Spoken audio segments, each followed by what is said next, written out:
How's it going, you children? Bringing you another dark fantasy hour. This story is going to be different than the other dark fantasy story you watched. So stay tuned for the intro and stay tuned to the end. So you will see the next episode pretty soon. Episode 2 is right.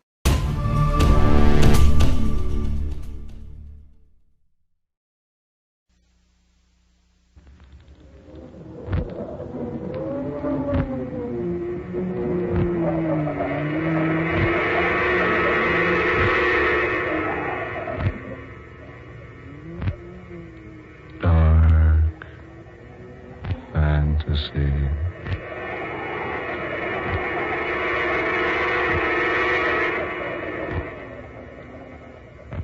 The Sleeping Dead.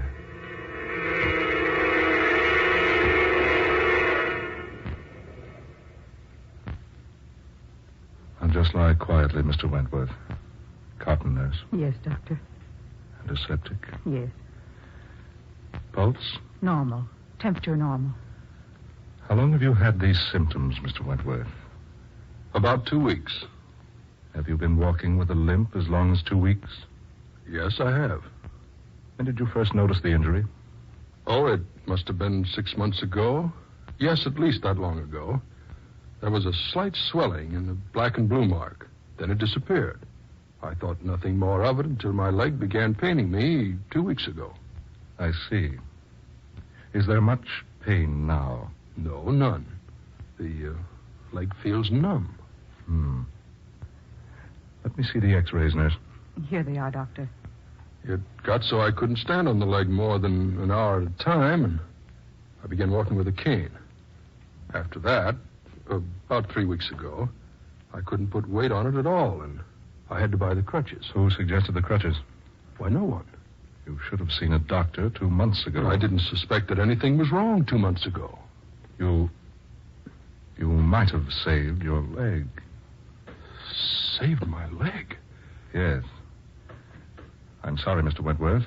It will have to be amputated at once. Oh, no. Lose my leg. Lose my leg. Lose my leg. Oh, no, doctor. No, you can't. You can't. I'm afraid, Mr. Wentworth, it isn't a matter of can or can't.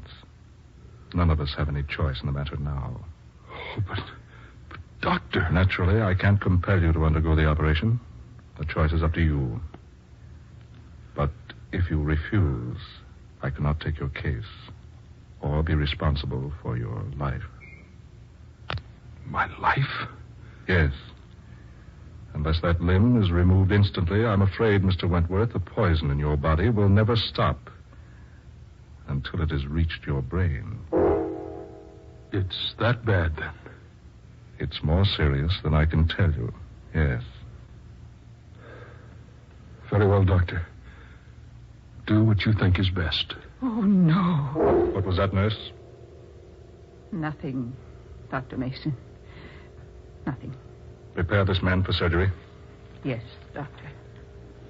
Have you any people you wish to notify, Mr. Wentworth? No, no one. No one who would care. You have no living relative, do you? No. What makes you ask? I didn't think so. I mean, we want to be sure relatives are notified in cases such as this. No, there's no one. We'll perform the operation at once. There's just one thing I don't understand. Yes, what's that? I don't know how I got here. You fainted. You were found unconscious by one of my assistants. He saw that you needed medical attention, so he hurried you here. Your name, doctor? Mason. Dr. Clarence Mason. I see. And the hospital? This isn't a hospital. But, well, then, Where am I? You are at my private sanitarium. Sanitarium? Yes. Now just lie quietly, please. But which sanitarium? You might as well know now. You will sooner or later. This is Fairchild Sanitarium. Fairchild? The sanitarium on the island? Yes. But Fairchild has been closed for 10 years. Has it? Why, yes. I used to work there just before it closed. Yes, I know. You do? Don't you remember me, Wentworth? No. No, I've never seen you before. Certainly you have. Look at me closely. Look into my eyes. Imagine me without this beard. Picture me as you think I might have looked 10 years ago. Holtz. Abraham Holtz. You see? You hadn't forgotten me. But don't you wish you had? Holtz. No, it can't possibly be. Do you remember, Wentworth, that I once told you nothing is impossible for Abraham Holtz? It is you, Holtz. Yes. I finally caught up with you. Caught up with me? Yes. I warned you 10 years ago that you would suffer for what you did to me. What I did to you? Of course. You thought your testimony against me would give you a good position at the sanitarium, didn't you? My testimony against you was given regretfully, but in good faith. Good faith, you say. Good faith, indeed. You thought by ridding the sanitarium of me, you would win your way into the good graces of Dr. Van Sickle. Dr. Van Sickle died about a week after your trial. Yes. A pity. And strange, wasn't it? What do you mean? That the man who swore out the charges against me didn't live 200 hours afterward. You. They said there was something strange about Van Sickle's death. But whatever it was, it completely baffled the experts. Yes. They're so easily baffled. Poor, stupid, nincompoops. You killed Van Sickle. Do you think you could prove that, Wentworth? You were supposed to be in the penitentiary at the time. Yes, and so I was. What? I was in the penitentiary. I am now. Now? Now, you say? Yes. Yes, indeed. Did you forget? My sentence was for life. I could hardly serve a sentence like that in 10 years. You escaped. In a sense. What do you mean? I haven't the inclination to explain it to you now.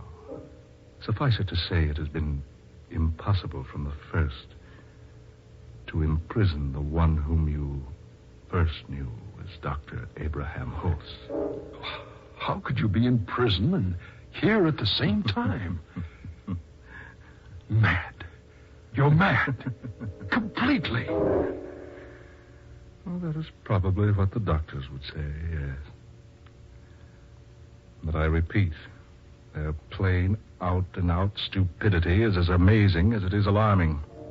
I'm getting out of here. Out of here? Well, yes, of course. Go right ahead. You bet I will. I'm going to get out of here so fast Well? Something delaying you, Wentworth? My leg.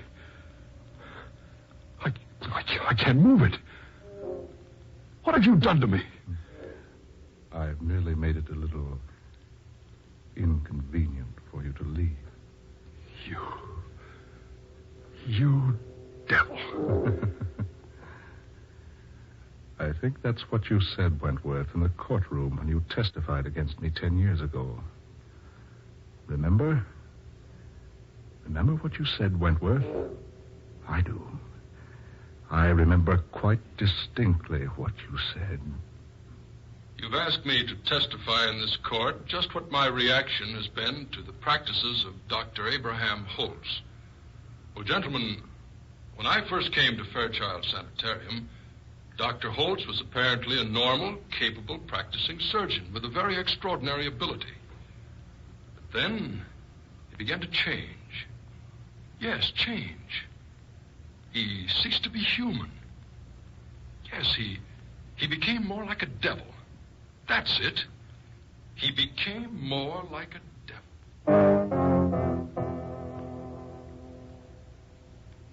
You remember that, don't you, Wentworth? Oh, I only said what I thought was true. You did cease to be human.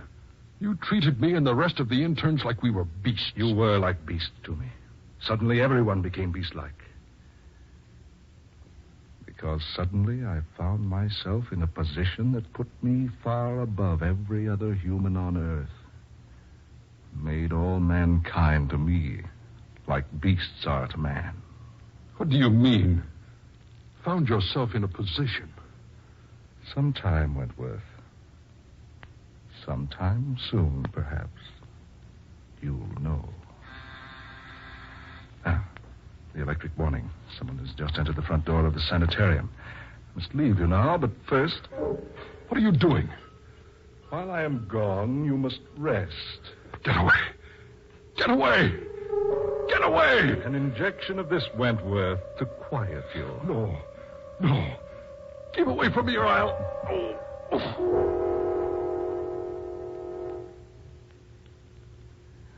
There. What will happen next will probably amaze you.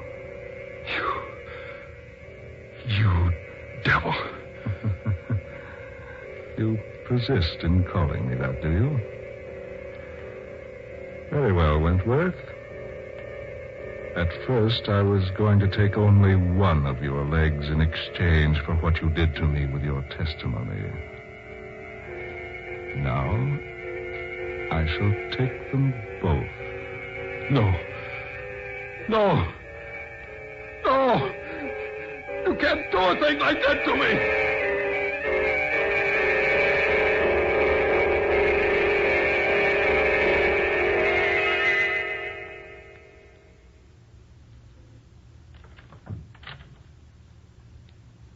Is Dr. Mason here? Miss Young? Yes. I have an appointment with the doctor. Go away, miss. Go away. Quickly. What? Oh, please. Please, I beg you to go away before it's too late. Too late? Yes. There's nothing but trouble for you here. Trouble? What do you mean? No, I can't tell you. I can't. Just go away, Miss Young, while there's still time. Perhaps, nurse, Miss Young doesn't wish to go away. Dr. Holtz. Oh, please. Quiet. You will go take care of the patient in surgery, nurse. Yes, doctor.